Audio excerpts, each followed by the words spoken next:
पैतृक संपत्ति में अब आपके अधिकार कम हो जाएंगे। अगर आप जानेंगे कि आखिर क्यों, तो आप भी हैरान रह जाएंगे कि आखिर क्या हुआ ऐसा जो पैतृक संपत्ति में अब अधिकार ही कम हो जाएगा।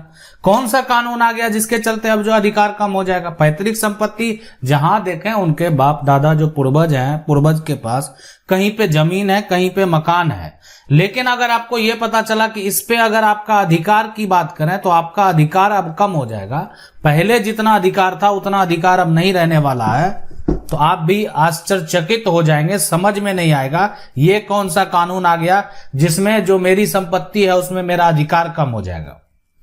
अगर जो कानून है, अगर वो नया नियम है, अगर वो एक तरह से लागू हो जाता है तो उसके बाद आपके अधिकार जो है वो कम हो जाएंगे। अभी नया अधिकार की अगर बात करेंगे तो जो आपका नया अधिकार है वो अधिकार क्या होगा। सुप्रीम कोर्ट की अगर बात करें तो सुप्रीम कोर्ट के भी बहुत सारे पहले के जो किए हुए फैसले हैं और अब जो नए नियम है, एक तरह से नए कानून है, उसको देखते हुए जो फैसला होगा वो अलग हो जाएगा। सभी नियम बदल जाएंगे। आखिर ऐसा क्या हुआ।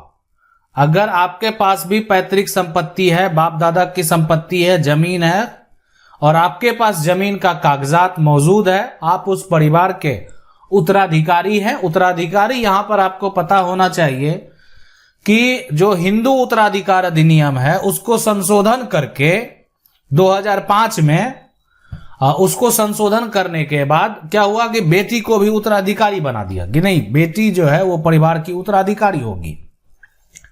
अब यहां पर ये जो है ऐसा तो बना दिया गया। अब इसमें जो है धारा अगर आप एक तरह से जो 6 है उसको अगर आप देखेंगे, यानी हिंदू उत्तराधिकार संशोधन कानून जो है, संशोधन कानून को अगर आप देखेंगे, ठीक है, तो उसमें उसका जो है यहां पर 2005 उसका अगर धारा 6 आप देखेंगे तो उसमें कहा गया कि देखें बेटा को जैसे अधिकार मिलता बेटी को वैसे अधिकार मिलेगा।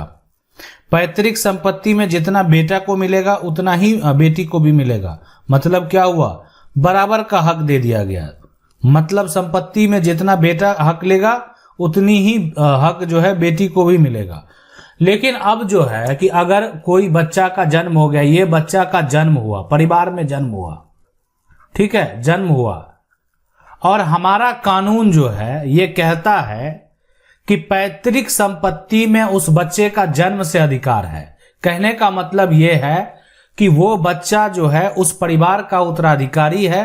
वो अपना हक की अगर बात करे तो वो जन्म से अपना हक का दावा कर सकता है। मतलब उसका हक तब तक है एक तरह से जब तक वो जीवित है। मान लेते जन्म लिया, ठीक है, अब वो अपना हक का दावा, ऐसा तो नहीं उतना समझ है बच्चे को, छोटा बच्चे को समझ तो नहीं होगा। अब इसके बनेंगे कोई ऐसे गार्जियन, अब इनके दादा के पास संपत्ति है तो पिता इसके गार्जियन है, पिता इसके हक की बात करेंगे। माता अगर मान लेते पिता नहीं करना चाह रहे तो माँ इसके हक की बात करेगी कानूनी तौर पे, ठीक है। पिता का मान लेते हैं मानसिक हालत ही ठीक नहीं है, वो उतने जो है एक्टिव नहीं है जो हक का दावा कर सके, तो माँ कर सकती है। अगर बच्चा जन्म हुआ है वो परिवार का क्या होगा, हकदार होगा।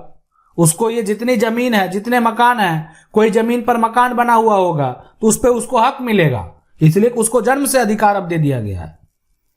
और ये अधिकार हिंदू उत्तराधिकार अधिनियम में पहले से भी है। अब उसमें बेटियों को संशोधित करके बेटियों को भी एक तरह से क्या बना दिया गया, उत्तराधिकारी बना दिया गया। जैसे पहले परिवार का उत्तराधिकारी जो है वो बेटा अगर जन्म होता था तो कहता नहीं परिवार का ये उत्तराधिकारी है, ये वंश आगे बढ़ाएगा। बेटी तो जो है पहले के लोग कहते थे वो दूसरे का वंश आगे बढ़ाएगा। लेकिन जो नया कानून है, नया कानून में क्या कहा गया कि नहीं, बेटा हो या बेटी हो दोनों, है ना, दोनों जो है एक तरह से बराबर है और दोनों परिवार के उत्तराधिकारी हैं। अब तो यहां पर जो है जितना अगर बेटा का जन्म हुआ, ठीक है, अगर ये मान लेते हैं बेटा, 2 बेटी है, 1 बेटा है, तो हिस्सा तो 3 हिस्सा में बट गया, तो आपकी पैतृक संपत्ति में जो हिस्सा है वो तो कम हो गया। है ना, पैतृक संपत्ति में जो है एक हिस्सा जो है वो कम हो गया। अच्छा, हिस्सा कम किसका होता जाएगा? इसमें जो है पैतृक संपत्ति, अब ये जो है इनकी जायदाद, ये सारी जायदाद है, जायदाद तो इनके 2 बेटे हैं तो आधा पहले होगा, उसके बाद जो 50 है उसका यहाँ 3 पार्ट में वो संपत्ति बढ़ जाएगा। अब यहाँ पर इसलिए कि इनके 3 बच्चे हैं, अब इनका ये संपत्ति जो है वो 1 पार्ट में ही बटेगा, लेकिन बाद में जब देखा जाए तो इनकी संपत्ति भी 3 पार्ट में बढ़ जाएगा, इसीलिए कि बच्चे का जन्म हो चुका है और बच्चा वहां पर क्या होगा, परिवार का उत्तराधिकारी होगा।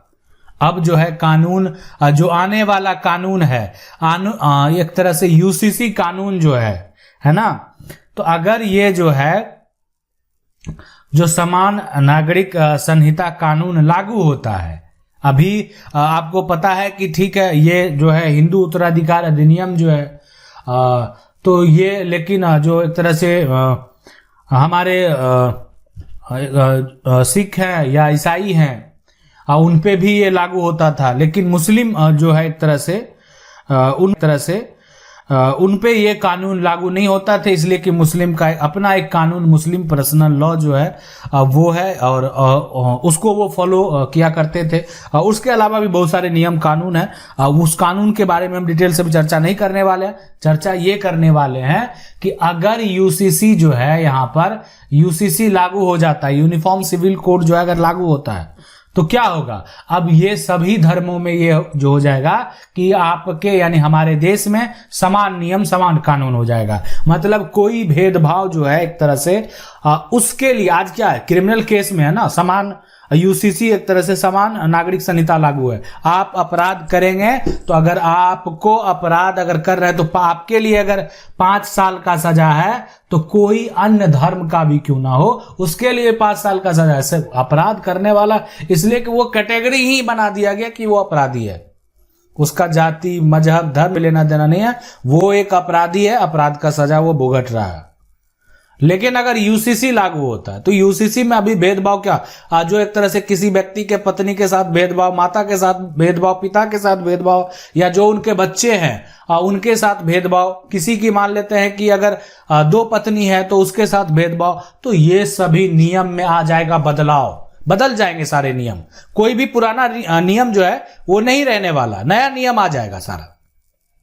और सारे अगर नए नियम आ जाएंगे तो कोर्ट का जो जजमेंट होगा, ठीक है, तो अगर आप कहेंगे कि पहले का जो पुराना जजमेंट है तो देखते हैं क्या होता है उसमें। अगर किसी का पहले जजमेंट हुआ तो क्या दोबारा जाके चैलेंज करेगा? अब ये तो डिपेंड करता है कि क्या होता है, देखना है।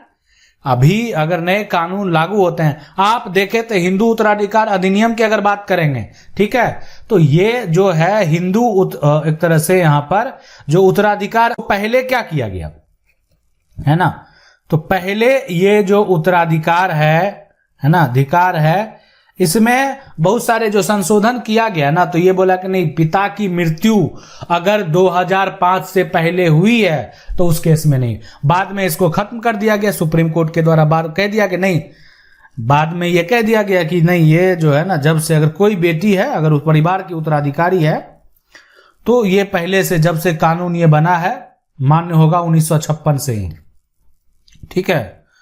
तो यानी जब से, अगर ऐसा है कि सीधी सी बात है कि अगर बेटा को उस समय से शेयर और हक अगर मिलेगा तो बेटी को भी मिलेगा, और बहुत फैसले जो है उसी आधार पे हुए, ठीक है। अब यहां पर देखें, अब है कि बहुत लोग पूछ रहे थे कि ठीक है बेटी मान लेते हैं ये बेटी है, अब ये बेटी जीवित नहीं है तो बेटी की मृत्यु हो चुकी है, ठीक है, तो आप ये सोचिए कि अगर बेटा का मृत्यु हो जाएगा तो आप ये सोचिए कि अगर बेटा का मृत्यु हो जाएगा तो क्या बेटे के पत्नी को, क्या बेटे के जो बच्चे हैं, ठीक है, अगर ये बेटा है, इनकी अगर मृत्यु हो जाती है, इनकी अगर मृत्यु हो जाती है तो क्या ये 3 बेटे का जो है शेयर खत्म हो जाएगा? नहीं खत्म होगा।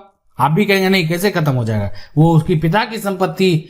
तो उसी तरीके से बेटी की भी मृत्यु होगी तो वो है उसका जो एक तरह से जो वंशज है उसका शेयर खत्म नहीं होगा।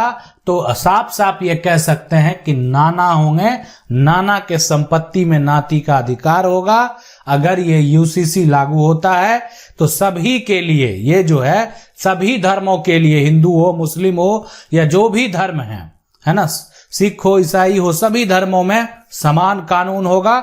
और समान कानून होगा तो जो है ना, आप जितने भी वंशज है, जितने भी उत्तराधिकारी हैं, संपत्ति पे दावा होगा क्या। अब ये डिपेंड करता है, या तो हो सकता है कि लोगों की समस्या में कमी आएगी, या हो सकता है जो भी हो, आप भी समझ सकते हैं क्या होगा, आप कमेंट कर सकते हैं क्या होगा, रिजल्ट क्या होगा वो आप खुद बता सकते हैं। आशा करते हैं वीडियो अच्छा लगा होगा। वीडियो को लाइक जरूर कर दें। चैनल को पहली बार देख रहे हैं, सब्सक्राइब करके जो बेल आइकन है उसको जरूर दबा लें। मिलते हैं अगले